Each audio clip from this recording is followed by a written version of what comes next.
ചേട്ടാ, പെരിയ കൊലപാതക കേസിലെ പ്രതികൾ അവരെ ഇപ്പോൾ കണ്ണൂരിലേക്ക് കണ്ണൂർ ജയിലിലേക്ക് മാറ്റിയിരിക്കുകയാണ്. വലിയ ആഘോഷത്തോടെ അവരെ സ്വീകരിച്ചാനയിച്ച കാഴ്ച നമ്മൾ കണ്ടു. പി ജയരാജനടക്കമുള്ള നേതാക്കൾ അവിടെ എത്തി, പാർട്ടി നേതാക്കളെ കാണുന്നു, അവർക്ക് പുസ്തകം കൈമാറുന്നു, എല്ലാവിധ അഭിവാദ്യങ്ങളും അർപ്പിക്കുന്നു. എന്താണ് ഇവർ നൽകുന്ന ഒരു പാഠം സമൂഹത്തിന്? 2 ദിവസത്തിന് മുമ്പ് വിധി വരുമ്പോൾ തന്നെ നമ്മൾ കോടതിയിൽ കണ്ടതാണ്. എറണാകുളം ജില്ലാ സെക്രട്ടറി CN മോഹൻ അവിടെ എത്തിയിട്ട് പ്രതികളെ കാണുന്നു, അവർക്ക് വേണ്ടുന്നുള്ള പിന്തുണ കൊടുക്കുന്നു. ഒരു മറയുമില്ലാതെ അദ്ദേഹം പറയുന്നു, ഞാൻ സഖാക്കളെ കാണാൻ വന്നതാണ്. കൊടിസുനി കാണാൻ വന്നു. പിന്നെ കൊടിസുനി കാണാൻ വന്നു. കൊടിസുനി പരോളിലാണെന്ന് അറിയണം. പരോളിൽ ഇറങ്ങിയിട്ട് മറ്റൊരു കൊലക്കേസിൻ്റെ വിചാരണയ്ക്ക് വന്നതാണ്.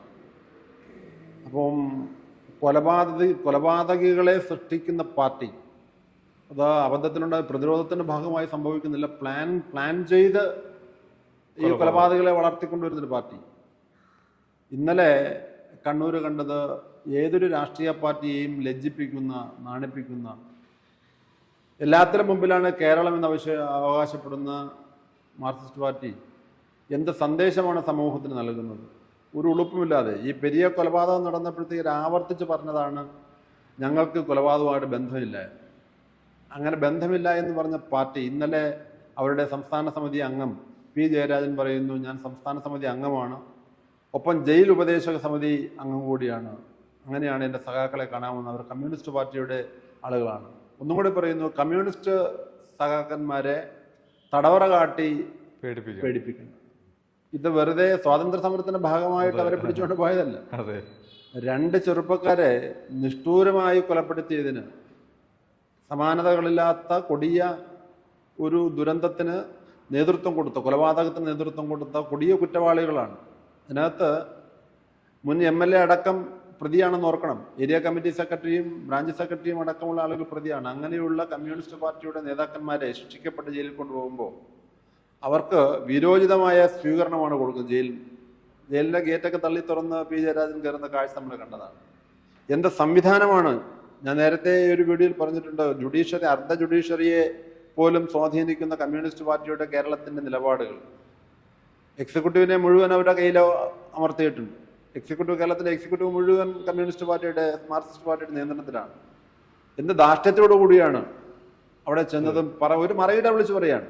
മാത്രമല്ല, ഈ TP ചന്ദ്രശേഖരൻ വധക്കേസ് വന്ന സമയത്ത് ഈ ഒളിച്ചും പാത്തും ഒരു ചില സഹായങ്ങൾ ചെയ്തു കൊടുത്ത ആ രീതിയിലായിരുന്നു പോയിരുന്നത്. പക്ഷെ ഇതിപ്പോൾ പരസ്യമായിട്ട് തന്നെ ഞങ്ങളുടെ ആളുകളാണ് എന്ന് തോന്നിപ്പിക്കുന്ന വിധത്തിൽ ഉള്ള സഹായവും ഇത്തരത്തിലുള്ള പിന്തുണയും ഒക്കെയല്ലേ CPM നൽകുന്നത്? അല്ല, എല്ലാ കൊലപാതകങ്ങളും മാർക്സിസ്റ്റ് പാർട്ടി ചെയ്യുന്ന എല്ലാ കൊലപാതകങ്ങളും ആദ്യം ഒരു നിരാകരിക്കുകയാണ് ചെയ്യുക.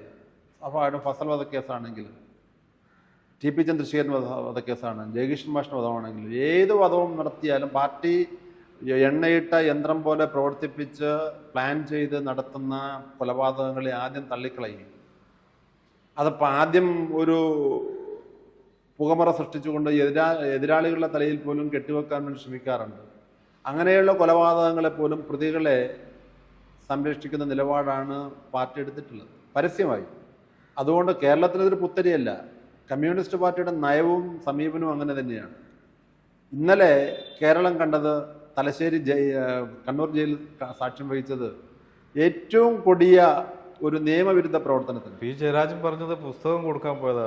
കമ്മ്യൂണിസ്റ്റുകാർ ജയിലിൽ കിടന്ന് പുസ്തകങ്ങൾ വായിച്ച് അറിവ് നേടുന്ന ആ രീതിയാണ് തുടർന്ന് വരുന്നത്. പിന്നെ ഏത് പുസ്തകമാണോ കൊടുത്തതെന്ന് നമ്മൾ അറിയണം. ജയരാജൻ തന്നെ എഴുതിയ കൊലയാളികളുടെ തലവനാണ് പി ജയരാജൻ. കേരളത്തിൽ നടന്ന, പ്രത്യേകിച്ചും കണ്ണൂരിൽ നടന്ന അരും കൊലപാതകങ്ങൾക്ക് നേതൃത്വം കൊടുത്ത 2 or 3 കൊലക്കേസുകൾ പ്രതിയായി, CBIയുടെ കൊലക്കേസുകളിൽ പ്രതിയായി ഇപ്പോഴും നിൽക്കുന്ന ആളാണ്. അപ്പം അങ്ങനെയുള്ള കൊലയാളിയായിട്ടുള്ള അല്ലെങ്കിൽ കൊലപാതകത്തിന് നേതൃത്വം കൊടുക്കുന്ന നേതാവ് എന്ന് പരക്കെ പാർട്ടിക്കുള്ളിൽ പോലും ആക്ഷേപമുള്ള പി ജയരാജനെ ഒരു കാലത്ത് മാറ്റി നിർത്തിയിരുന്നല്ലോ. അപ്പം അത് പാർട്ടി സംഘർഷങ്ങൾ, ജയരാജനെ മാറ്റി നിർത്തി നമ്മൾ ശ്രദ്ധിക്കേണ്ടത്, കഴിഞ്ഞ 4-5 വർഷമായി കണ്ണൂരിൽ സംഘർഷങ്ങളില്ല. ജയരാജനെ പാർട്ടിയിൽ നിന്ന്, പിന്നെ അയാൾ ചുമതലയിൽ നിന്നൊക്കെ ഒഴിവാക്കിയപ്പോ അവിടെ സംഘർഷങ്ങളില്ല.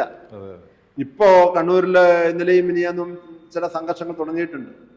വീണ്ടും പി ജയരാജൻ സജീവ രാഷ്ട്രീയത്തിലേക്കും അല്ലെങ്കിൽ ജില്ലാ നേതൃത്വത്തിന്റെ ഇതിലേക്കും വരുമ്പോൾ അവിടെ സംഘർഷങ്ങൾ മുളപൊട്ടുന്നു എന്നുള്ളതാണ്. അപ്പൊ സംഘർഷാത്മക ചിന്തയും സംഘർഷാത്മക മനസ്സുമുള്ളത് ആർക്കാണ്?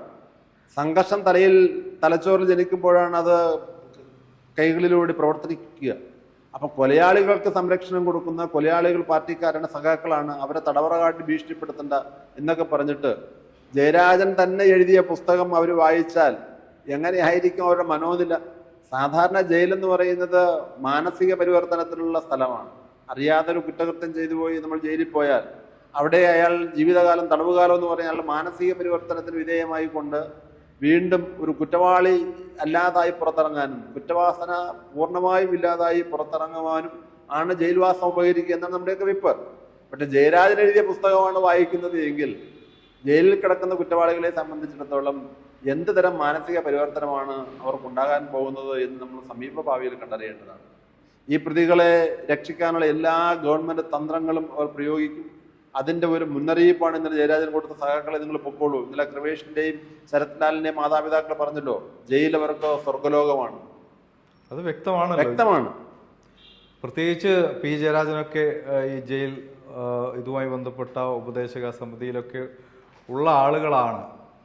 ഏത് സമയത്തും അവിടെ സന്ദർശനം നടത്താനും കാര്യങ്ങളിൽ ഇടപെടാനൊക്കെ അതിന് നേതൃത്വം നൽകാനൊക്കെ സാധിക്കുന്ന ഒരാളാണ്. അപ്പോൾ എങ്ങനെയാണ് ഈ പ്രതികൾ സാധാരണ ഒരു ജയിലിൽ കിടക്കുന്ന സ്ഥിതിയിലേക്ക് അവരെത്തും എന്ന് തോന്നുന്നുണ്ടോ? ജയരാജൻ ഇന്നലെ എടുത്തു പറഞ്ഞു, ഞാൻ ജയിൽ ഉപദേശക സമിതി അംഗമാണ് എന്ന് ഉറക്കെ വിളിച്ച് പറയുന്നുണ്ടായിരുന്നു.